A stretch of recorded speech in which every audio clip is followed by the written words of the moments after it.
अस्सलामु अलैकुम वरहमतुल्लाहि वबरकातुहू। आजकल आप लोगों ने देखा होगा कि माँ बाप अपने बच्चों से इतने परेशान हैं।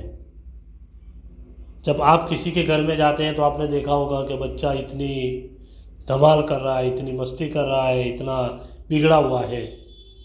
लोग पूछते हैं इसके पीछे की वजह क्या है। माँ बाप कहते हैं हम इतना ध्यान रखते हैं बच्चों के पीछे, हम ऐसा काम करते हैं, ऐसा क्यों हो गया।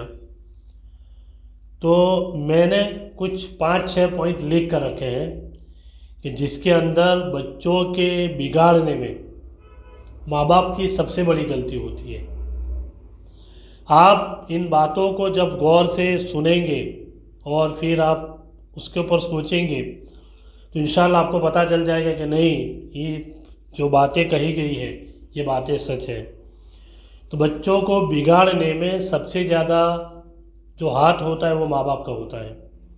सबसे पहला पॉइंट आपने देखा होगा ना, आप किसी के घर गए, बच्चे इतना शोर कर रहे हैं, इतनी बदतमीजी से पेश आ रहे हैं, बड़ों के साथ कैसे कैसे बात कर रहे हैं। तो इसका सबसे बड़ी वजह जो है वो हर वक्त अपने बच्चे से मोहब्बत का इजहार करना, ये सबसे बड़ी गलती। आपने देखा होगा ना, बच्चा कुछ भी कर रहा है, किसी को डांट रहा है, मस्ती कर रहा है, मजाक कर रहा है, बड़ों के साथ कुछ गाली गलौज कर रहा है तो हम हंसते हैं, तो अभी तो बच्चा है। यानी हर वक्त अगर वो सही काम करता है तब भी उसके साथ हम मोहब्बत से पेश आएंगे, अगर गलत काम करता है तब भी हम अपने बच्चे से मोहब्बत से पेश आएंगे। तो ये नहीं करना है।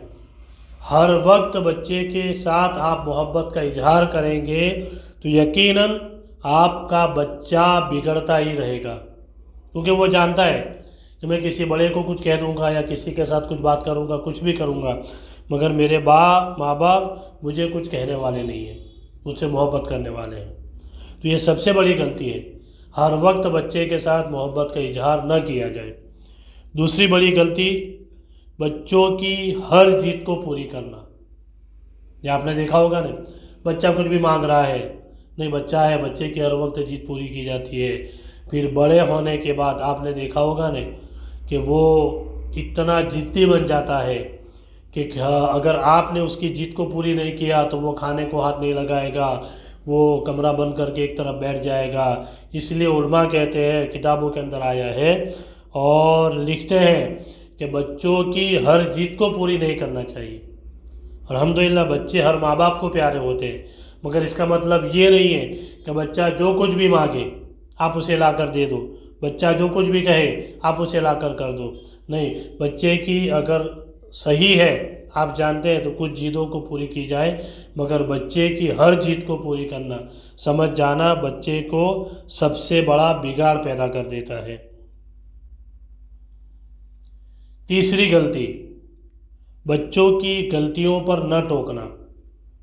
बच्चों की गलतियों पर न टोकना, ये भी हमने देखा है कि अगर आप किसी के घर पर गए तो वो जो बच्चा है वो बड़ों के साथ बदतमीजी से बात करता है, आप हंसते हैं और सामने वालों कहते हैं अभी तो छोटा सा बच्चा है। याद रखना, ये छोटी छोटी गलतियों पर अगर आप बच्चे को डांटेंगे नहीं, और कि आप अगर बच्चे को डांटेंगे उसकी गलती पर तो बच्चे को एहसास होगा कि नहीं, ये मैंने गलत काम कर दिया है। बच्चे से आप बात करना बंद कर दीजिए थोड़ी देर के लिए, क्योंकि वो गलती करके जब आएगा और हर वक्त आप उसको डांटेंगे नहीं, बोले नहीं मेरा छोटा सा बच्चा है, अभी तो आज उसने गाली बोली है, कोई टेंशन की बात नहीं है, बड़े भाई को मार दिया, कोई टेंशन की बात नहीं है। आपने देखा होगा ना, घर में वो बच्चा हर किसी को मारता रहता है, और खाने बैठे दस्तरखान के ऊपर तो वो इसकी प्लेट के अंदर हाथ डालेगा, उसकी प्लेट के अंदर हाथ डालेगा, यानी ये सारे काम करते रहता है, हम उसके सामने हंसते रहते हैं। यानी ये गलतियों पर अगर आप नहीं टोकेंगे तो बड़े होने के बाद यही बच्चा आपके नाक में दम करके रख देगा। तो बच्चियों को हमेशा उसकी गलती पर डांटना चाहिए और थोड़ी बहुत हल्की सी सज़ा भी करनी चाहिए, ताकि बच्चे को पता चले कि मैंने ये गलत काम किया है। आप उससे मुंह फेर लीजिए, आप उससे बात मत कीजिए, तब उसे एहसास होगा कि नहीं, मैंने जो काम किया है ये गलत काम किया है, मैंने जो काम किया है ये गलत काम किया है। चौथी गलती कि बच्चे को पढ़ाई पर कोई ध्यान नहीं देना, या बच्चों की पढ़ाई पर कोई फिक्र नहीं करना। हमने देखा है कि बच्चों के पढ़ाई के पीछे तो हम ध्यान देते हैं, मतलब सुबह में मदरसे में बच्चा गया, चला गया, आया, उसके बाद फिर स्कूल के अंदर गया, पूरा दिन स्कूल के अंदर गया है, कोई टेंशन की बात नहीं है। ये तो हम ध्यान रखते हैं कि बच्चा मदरसे में जाता है कि नहीं जाता, बच्चा स्कूल में जाता है कि नहीं जाता। मगर हमने कभी ये नहीं सोचा कि 4 दिन के बाद, 2 दिन के बाद बच्चे को बिठा कर पूछे कि आज मदरसे से तू पढ़ कर आया है, तुझे उस्ताद ने क्या सिखाया है, तू क्या सीख कर आया है। कभी कभार तो देखा है कि मदरसे के अंदर बच्चा 3-3, 4-4 साल तक जाता है, वो कलाम पाक नहीं पढ़ता है, क्योंकि माँ बाप कभी पूछते ही नहीं, माँ बाप को फिक्र ही नहीं होती कि बच्चा मदरसे में चला तो गया, मगर क्या पढ़ा, उसने सबक लिया कि नहीं लिया। वो 15-20 दिन में एक बार उस्ताद से जाकर मिलिए। और वही काम स्कूल के अंदर होता है कि बच्चा स्कूल के अंदर तो गया, शाम को छूट कर वापस आ गया, दफ्तर कहाँ रख दिया, टोपी कहाँ रख दी, कायदा वगैरह कहाँ रख दिया, कुछ पता नहीं है। बस हमें ये होता है कि हमारा बच्चा मदरसे में जा रहा है, हमारा बच्चा स्कूल में जा रहा है, मगर जाने के बाद क्या करता है, कहाँ तक पहुँचा, पूरा साल पढ़ने के बाद बच्चा जब फेल होता है तब हम वावेला मचाते हैं कि टीचर्स ने ये कर दिया, उस्ताद ने ये कर दिया, मगर गलती हमारी है।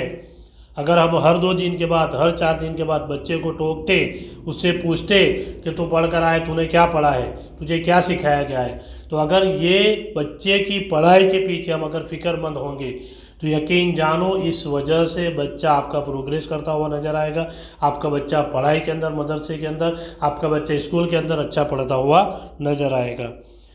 5वीं बड़ी गलती कि बच्चे को हर वक्त फिजूल कामों के अंदर लगा देना, ये सबसे बड़ी गलती है, याद रखना। आजकल देखा गया है कि बच्चा अगर थोड़ी सी रो रहा है तो उसके हाथ में मोबाइल पकड़वा दिया और 2-2, 3-3 घंटे तक मोबाइल पर बच्चा लगा रहता है, हमें कोई फिक्र नहीं रहती। कुछ गलत काम कर रहा है, बच्चे को टीवी के सामने जाकर बिठा दिया, अब वो 1-1, 2-2 घंटे तक टीवी देख रहे हैं, यानी फिजूल कामों के अंदर आप लगा दोगे, उसको आदत बन जाएगी। उससे बेहतर है कि आप उसके साथ कुछ वर्जिश वगैरह कीजिए, उसको बाहर खेलने के लिए भेजिए। आप क्रिकेट वगैरह, फुटबॉल वगैरह, वॉलीबॉल वगैरह कुछ भी बच्चों के साथ खेलेंगे या उसको खेलने के लिए भेजेंगे, फजूल कामों के अंदर न लगाइए। मोबाइल आपने पकड़ के बिठा दिया, अब वही काम कर रहा है, 2-2, 3-3 घंटे तक मोबाइल के पीछे लगा हुआ है। तो फिजूल कामों के पीछे लगाना या बच्चे को लगना, इसके पीछे ध्यान देना है। आप थोड़ी देर के बाद, आधा घंटा हुआ, मोबाइल उसके पास से ले लीजिए, बोला बाहर खेलने के लिए जाओ, या आपके पास टाइम है तो आप बच्चे के साथ खेलिए। क्रिकेट है, वॉलीबॉल है, फुटबॉल से उसके जिस्म के अंदर ताकत आएगी। नहीं तो आपने देखा होगा ना, छोटे छोटे बच्चे 7 साल का, 8 साल का 2 कदम चलने के बाद थक जाते हैं। तो इससे बचना चाहिए और बच्चों को फिजूल कामों से बचाना चाहिए कि आपका बच्चा कोई गलत काम के अंदर, कोई फिजूल काम के अंदर पड़ा है कि नहीं पड़ा है, ये याद रखना है। तो ये 5 बातें थी जिसके ऊपर हम गौर व फिक्र करेंगे तो इंशाअल्लाह हमारा बच्चा सही सलामत रहेगा, बिगड़ेगा नहीं। सबसे पहली बात कि हर वक्त बच्चे के साथ मोहब्बत का इजहार नहीं करना है। दूसरा, बच्चे की हर जिद को पूरा नहीं करना है, बच्चे की गलतियों पर उसे डांटना है, बच्चे की गलतियों पर उसे डांटना है। पढ़ाई के मामले में फ़िक्रमंद रहना है कि बच्चा क्या पढ़ रहा है, क्या नहीं पढ़ रहा है, और फिजूल कामों में लगना या लगाना, उससे बचना है। ये अगर काम हमने कर लिए तो यकीनन हमारा बच्चा सही कामों के अंदर अपना टाइम देगा और बच्चे के जिस्म के अंदर भी ताकत आएगी, पढ़ाई के अंदर भी वो मुकम्मल हो जाएगा। अल्लाह ताला की बारगाह में दुआ करें, इलाही आलमीन हम सारे मुसलमानों को ऐसे कामों पर अमल करने के लिए तौफीक अता फरमाए, और जिनके बच्चे घरों के अंदर माँ बाप की नहीं मानते हैं, अल्लाह ताला तमाम बच्चों को माँ बाप का फरमाबरदार बनाए। अस्सलामु अलैकुम व रहमतुल्लाहि व बरकातुहू।